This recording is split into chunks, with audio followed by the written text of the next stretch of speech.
स्वागत है आप सभी का। तो किसानों का आंदोलन अपने 26वें दिन में प्रवेश कर चुका है और किसान अपनी मांगों को लेकर अड़े हुए हैं। तो इन सबके बीच क्या वाकई में पूरे देश के किसानों का यही रुख है? इसके लिए न्यूज 18 नेटवर्क का सबसे बड़ा सर्वे हुआ है। कृषि कानून और कृषि सुधार पर यह सबसे बड़ा सर्वे है, जिसमें 22 राज्यों के साथ ही केंद्र शासित राज्य भी शामिल हैं। तो बड़े हिस्से के लोगों से, बड़े हिस्से के किसानों से सवाल पूछे गए हैं। सर्वे में 2400 से ज्यादा किसानों और लोगों की राय ली गई है और 12 सवालों पर लोगों की राय ली गई है। तो इसके लिए 12 सवाल तैयार किए गए थे, वो सवाल जो किसानों के हर मुद्दे से जुड़े हुए हैं। तो ऐसे में क्या किसान, जो पूरे देश का किसान है, वो पंजाब, हरियाणा और पश्चिमी यूपी के किसानों के साथ अपनी सहमति रखता है या फिर वो ये मानता है कि जो नए कानून है दरअसल वो किसानों के हित में है? तो सब कुछ खुलासा हमारे सर्वे में होगा। न्यूज 18 नेटवर्क का सबसे बड़ा सर्वे, कृषि कानूनों और कृषि सुधार पर सबसे बड़ा सर्वे 22 राज्यों और केंद्र शासित प्रदेशों में किया गया सर्वे। देश के सभी हिस्सों के लोग सबसे बड़े सर्वे में शामिल।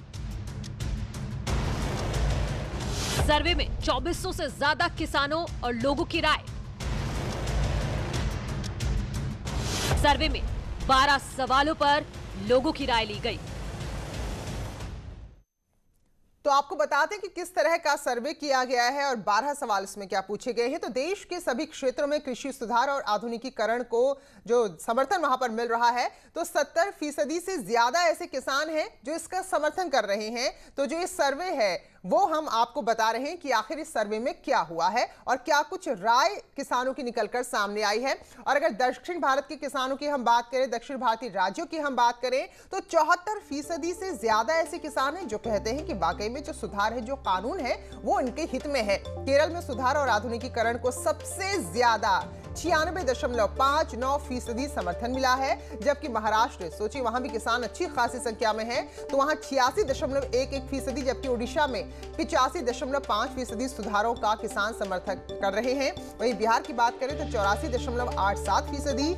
हरियाणा के किसान जो कि कुछ सीमा पर बैठे हुए हैं, लेकिन हरियाणा के भी जो 80% किसान हैं वो कानून का समर्थन कर रहे हैं। वहीं पंजाब की बात करें तो 56.36% किसान हैं जो कहते हैं कि जो कृषि सुधार कानून है वो उनके हित में है। और उत्तर भारत में कृषि सुधार सबसे ज्यादा 63.67% किसान इसका समर्थन कर रहे हैं। वहीं पश्चिमी भारत की बात करें तो 62.9% किसान नए कानून के समर्थन में है। तो उत्तर भारत के 75.72% किसानों का कहना है कि ये तो अच्छी बात है, क्योंकि उनको अपनी उपज, अपनी फसल को कहीं भी बेचने की आजादी ये नए कानून देते हैं।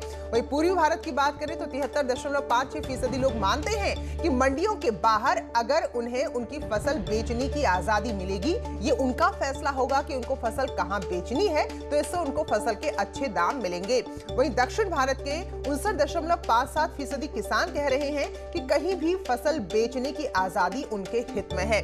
वहीं उत्तर भारत के 69.81% किसान मानते हैं कि नए कानून से उन्हें अच्छी कीमत मिलेगी, यानी कि सीधे सीधे मुनाफा। वहीं हरियाणा के 80%, तो पंजाब के 76.36% किसानों को अच्छी कीमत का पूरा भरोसा है। तो उत्तर भारत के 68.84% लोग मानते हैं कि पराली कानून वापस लेने की मांग गलत है, क्योंकि पराली जलाने से जो प्रदूषण होता है, कई सारे किसानों पर मुकदमे दर्ज हुए, कई किसान जेल में भी है, तो उनको भी वापस लेने की मांग किसान कर रहे हैं। तो लोगों का कहना है कि पराली जलाना गलत है। ऐसे में अगर आप कहते हो कि इस कानून को वापस लिया जाए तो ये भी गलत है। पूरी भारत में 75.56% किसानों ने भी पराली कानून वापस लेने की मांग को गलत बताया है। मध्य प्रदेश की बात करें तो 80.43%, हरियाणा के 75% किसानों ने कानून के विरोध की राजनीति से प्रेरित बताया। तो उनका कहना है कि जो प्रदर्शन हो रहा है दरअसल ये राजनीति है। पंजाब के 60%, उत्तर प्रदेश के 57.23% किसानों को भी लगता है कि ये आंदोलन केवल और केवल विरोध की राजनीति से प्रेरित है। तो ये लगातार खुलासे हम कर रहे हैं, क्योंकि कोई भी अगर कहीं पर आंदोलन हो रहा है तो क्या उस आंदोलन को पूरे देश का मूड मान लिया जाए? क्या ये माना जाए कि जो किसान प्रदर्शन कर रहे हैं दरअसल पूरे देश के किसानों की आवाज है? तो इसी बात की पड़ताल करने के लिए इसी सच्चाई को सामने लाने के लिए कृषि कानून पर न्यूज़ 18 यूपी यूके का लगातार खुलासा जारी है। तो सर्वे से जुड़ी ज्यादा जानकारी के लिए आप हमारे साथ लगातार बने रहिए, क्योंकि हर एक जानकारी हम आप तक जरूर पहुंचाएंगे कि वाकई में जो सच्चाई है वो सामने आनी चाहिए। अगर वाकई में पूरा देश का किसान मानता है कि कानून गलत है, वो भी सामने आना चाहिए, या फिर देश का जो ज्यादातर किसान है वो मानते हैं कि कानून उनके हित में है, तो वो भी सामने आना चाहिए। तो हर एक सवाल का जवाब आपको हमारे सर्वे से मिलेगा, ताकि आप भी समझ सकें कि जो नए कानून बने हैं कृषि को लेकर, खेती को लेकर, उस पर देश क्या सोच रहा है, देश के किसानों का मूड क्या है। तो ये सर्वे हमने इसलिए कराया क्योंकि किसान आंदोलन को लेकर संग्राम छिड़ा हुआ है। ऐसे में न्यूज़ 18 लोगों के बीच गया और जो सच्चाई है, क्या वाकई में राजनीति हो रही किसानों के नाम पर, क्या वाकई में किसानों के आंदोलन की आड़ में कुछ और ही चल रहा है, ये सब कुछ हमने एक एक कर सवालों के जरिए जानने की कोशिश की है। तो सर्वे सुबह 10 बजे से अब आपको लगातार दिखाने वाले हैं। और इन सब के बीच अगर हम बात करें तो सरकार लगातार किसानों से अपील कर रही है कि ठीक है, अगर आपको किसी बात से आपत्ति है, किसी प्रावधान से आपत्ति है, तो आप बातचीत के लिए आगे आए। कृषि मंत्रालय के संयुक्त सचिव ने बाकायदा चिट्ठी लिखी है और 39 किसान संगठनों के प्रतिनिधियों से अपील की है। चिट्ठी में किसान संगठनों के जवाब का भी जिक्र है। किसान संगठनों को बातचीत का न्योता दिया गया है और कहा गया है कि आप समय तारीख खुद तय करें, खुद बताएं, सरकार हर वक्त तैयार है। जहां भी और जिस वक्त भी किसान कहेंगे कि हमें बातचीत करनी है, सरकार के पास हमेशा इसका विकल्प मौजूद है।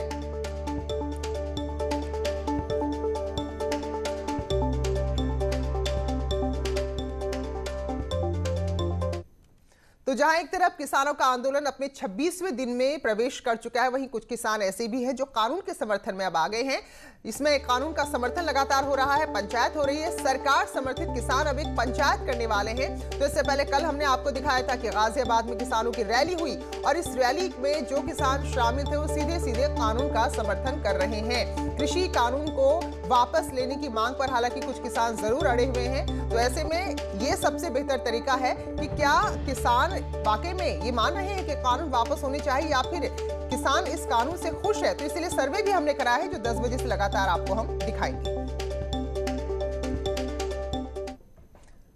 तो किसानों के आज भूख हड़ताल है, आंदोलनकारी किसान हैं, सभी धरना स्थल में बैठे किसान उपवास करेंगे और 24 घंटे तक जो आंदोलनकारी किसान हैं वो उपवास करेंगे।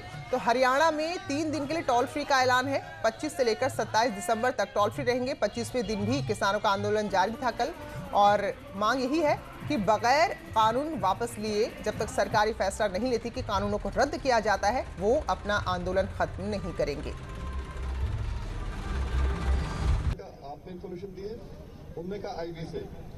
तो तस्वीर देखिए जरा, किसान आंदोलन लगातार कर रहे हैं। तो आज 26वां दिन है और 25वें दिन की तस्वीर हम आपको दिखा रहे हैं और आज इन सब के बीच भूख हड़ताल भी शुरू हो रही है। वहीं दूसरी तरफ कृषि कानून के समर्थन में भी किसान आ गए हैं। कृषि मंत्री नरेंद्र सिंह तोमर से बीजेपी सांसद संजीव बलियान की अगुवाई में पश्चिमी यूपी के किसानों ने कृषि कानून का समर्थन किया है। तो ये दो तस्वीरें किसानों के दो रुख को बता रही हैं, दर्शा रही हैं।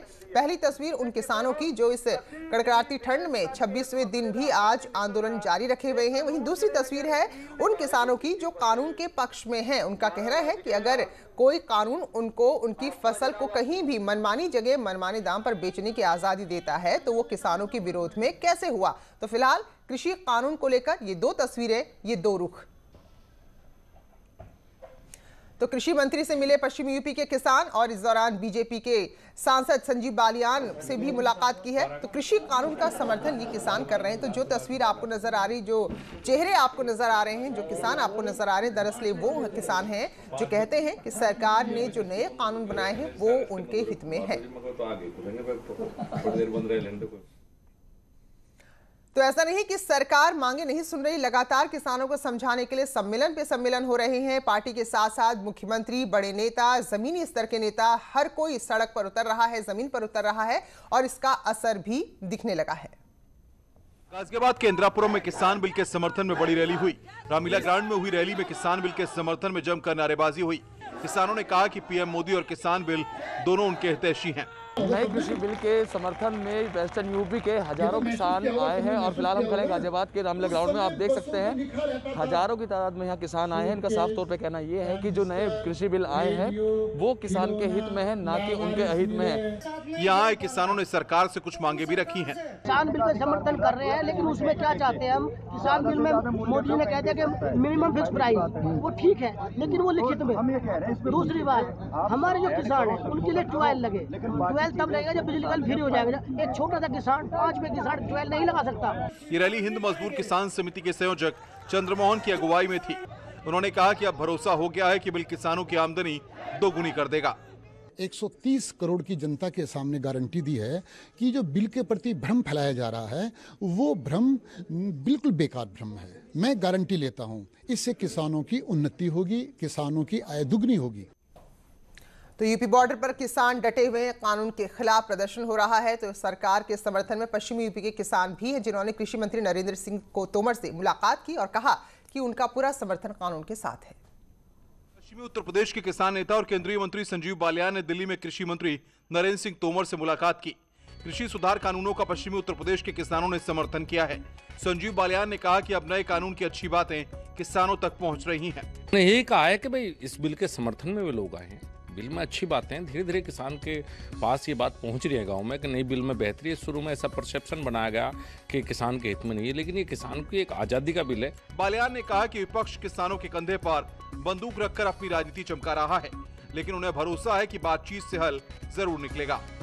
किसान के कंधे पर बंदूक रखना चाहते हैं, लेकिन किसान समझदार है, वो किसी से बंदूक रखवा नहीं रहा। आज वो बार बार घूम रहे हैं, सब विपक्षी दल आना चाहते हैं आंदोलन, किसानों ने उनको आज तक घुसने नहीं दिया। और मुझे पूरी उम्मीद है कि वार्ता 6 दौर की चलिए, दौर चाहे 6 और हो जाए, लेकिन हल बातचीत से निकलेगा। कृषि मंत्री नरेंद्र तोमर ने भी कहा है कि किसानों के हित के लिए सरकार हमेशा बातचीत के लिए तैयार है। और लखनऊ में किंग जॉर्ज मेडिकल विश्वविद्यालय का दीक्षांत समारोह है और इस 16वां दीक्षांत समारोह है KGMU का, जिसमें राष्ट्रपति रामनाथ कोविंद भी शामिल होंगे। हालांकि वर्चुअली शामिल होंगे और यहां पर राज्यपाल आनंदीबेन पटेल भी शामिल होंगी और इस दौरान 86 मेधावी छात्रों को सम्मानित किया जाएगा। तो किंग जॉर्ज मेडिकल यूनिवर्सिटी का आज 16वां दीक्षांत समारोह, जिसमें राष्ट्रपति और राज्यपाल शामिल होंगे।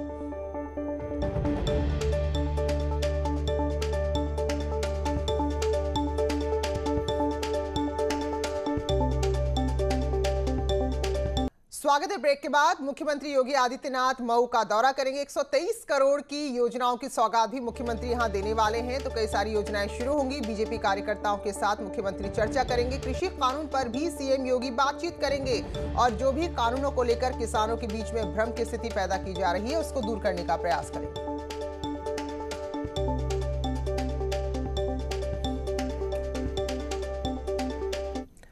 मुख्यमंत्री योगी आदित्यनाथ ने गोरखपुर में औचक निरीक्षण कर रैन बसेरों में और अलाव की हकीकत जानी। योगी ने इस दौरान जो लोग निर्धन थे उनको कंबल भी वितरित किए। गोरखपुर पहुंचे सीएम योगी आदित्यनाथ ने रैन बसेरों का औचक निरीक्षण किया। सीएम योगी ने रेलवे स्टेशन रोड पर बने रैन बसेरे का रियलिटी चेक किया। उन्होंने लोगों से पूछा कि कड़ाके की ठंड से क्या उन्हें यहाँ पर राहत मिल रही है या नहीं। जौनपुर के यहाँ कैसे आना हुआ? सर मित्र के पिता की तबीयत खराब थी तो देखने के लिए आए थे। देख लिया है? यहाँ पे दिक्कत तो नहीं रहने की? रैन बसेरे में ज्यादातर परीक्षार्थी थे जो पुलिस का पेपर देने के लिए आए हुए थे। सीएम से बातचीत करने के बाद लोग काफी खुश नजर आए। किस काम से आए कि सर हमने बताया उनको कि यूपी पुलिस का पेपर था हमारा, इस कारण से आए यहाँ पर। आप यहाँ पे किस लिए आया? सर हमने बताया कि हम एग्जाम देने के लिए आए थे, जिला मुजफ्फरनगर से। यहाँ पे हमारा सेंटर लगा हुआ था। रैन बसेरे में ज्यादातर परीक्षार्थी थे जो पुलिस परीक्षा का पेपर देने के लिए आए थे। सीएम से बातचीत करने के बाद लोग काफी खुश नजर आए। रैन बसेरे से निकलने के बाद योगी ने गरीबों को कंबल बांटे। उसके बाद मुख्यमंत्री झूलेलाल इलाके के रैन बसेरे में पहुंचे। तो मुख्यमंत्री योगी जहां खुद जमीन पर उतरकर काम कर रहे हैं, वहीं बेसहारा लोगों को कंबल और शेल्टर होम में रहने की अपील भी कर रहे हैं। झांसी जिला प्रशासन लोगों को ठंड बचाने के अभियान में जुटा हुआ है ताकि इस दौरान कम से कम ठंड के चलते किसी की जान न जाए। तो जिन लोगों तक ये खबर नहीं पहुंची, उन लोगों को भी प्रशासन खुद इस बात की जानकारी दे रहा है और 3 दिन से प्रशासन इस अभियान में लगा हुआ है ताकि इस कड़ाके की ठंड में लोगों को एक आसरा, एक आशियाना मिल सके। तो पूरे उत्तर भारत में इस वक्त सर्दी काफी चरम पर है। पहाड़ों में बर्फबारी हो रही है तो इससे शीतलहर भी चल रही है और खासतौर पर कोहरे और शीतलहर से मैदानी इलाके के लोग खासे परेशान हैं। पूरे उत्तर भारत में कड़ाके की सर्दी पड़ रही है। लोगों को अंदर तक हाड़ कपाने वाली शीतलहर का सामना करना पड़ रहा है। न्यूनतम तापमान रिकॉर्ड तोड़ नीचे जा रहा है और हर किसी की जुबान पर सर्दी सता रही है। आप टीवी स्क्रीन पर श्रीनगर, शिमला, प्रयागराज, वाराणसी और दिल्ली की तस्वीरें देख रही हैं। जम्मू कश्मीर से लेकर मध्य प्रदेश तक, राजस्थान से लेकर पश्चिम बंगाल तक लोगों को कड़ाके की ठंडी का सामना करना पड़ रहा है। पहाड़ों पर बर्फबारी से तापमान शून्य से नीचे है और झीलें, तालाब जम चुके हैं। वहीं मैदानी राज्यों में शीतलहर से पारा गिरा हुआ है। शीतलहर से बचने के लिए लोग ऊपर से नीचे तक खुद को कवर करके घर से बाहर निकल रहे हैं और अलाव के साथ चाय की चुस्की लेते नजर आ रहे हैं। सर इस वक्त बहुत सर्दी है, पूरा डाव भी लगा हुआ है। अभी बहुत परेशानी हो रही है, नलके लग रहे हैं, पानी नहीं आ रहा है, बहुत परेशानी है इस वक्त। आग भी कभी कभी नहीं लगती हम लोग को, इतनी ज़्यादा ठंड है कि हाथ से ही गुजारा, ऐसे बगैर आग के तो गुजारा ही नहीं है यहाँ पे। सर्दी लगी हुई है, देख रहे हो 2-3 पहने हुए हैं, इससे थोड़ा सा अपने शरीर को बचाया जा सके सर्दी से। शीतलहर पड़ी इसलिए हम लोग जाना है अपने मतलब सेंटर पे जाना है, लेकिन ठंड इतनी तेज़ी बढ़ी हुई है कि हम लोग जो है अलाव जला हुआ है तो हम लोग यहाँ पे रुक करके जो है अपना हाथ सेक रहे हैं जाके। ठंड मतलब दिल्ली में तो खैर अब इस बार लग रहा काफ़ी है और दिसंबर के महीने में पहले कम होती थी, अब थोड़ी ज़्यादा होने लग गई है। कड़ाके की सर्दी का एहसास अमूमन दिसंबर के अंत और जनवरी में ज्यादा होता था, लेकिन इस बार दिसंबर मध्य से ही कड़ाके की सर्दी ने लोगों को दांत किटकिटा दिया है। धूप के बावजूद भी लोगों को राहत नहीं मिल रही। जानवरों की हालत भी खराब है। शाम ढलते ही सड़कें सुनसान हो जा रही हैं। मौसम विभाग की माने तो शीतलहर से थोड़ी राहत आने वाले दिनों में मिल सकती है, लेकिन सर्दी अभी खूब सताएगी। Bureau report, news 18 network. तो इन्हीं खबर के साथ इस बुलेटिन में फिलहाल इतना ही, लेकिन ब्रेक के बाद भी सिलसिला जारी है।